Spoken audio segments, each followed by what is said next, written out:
मनवा हो।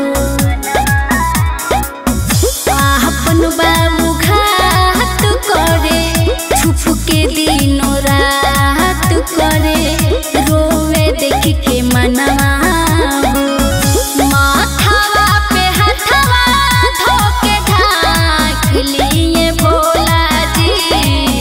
माथावा पे हथवा धोके ढाक लिए भोला जी। हमरो के शरण में अपना राख लिए भोला जी। हमरो के शरण में अपना राख लिए भोला जी। हमरो के शरण में अपना।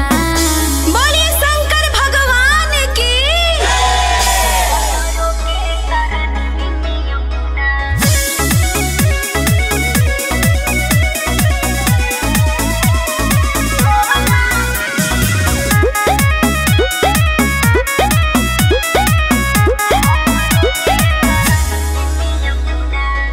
के विश्वास करी के करा से बात करी छली मिले मनवा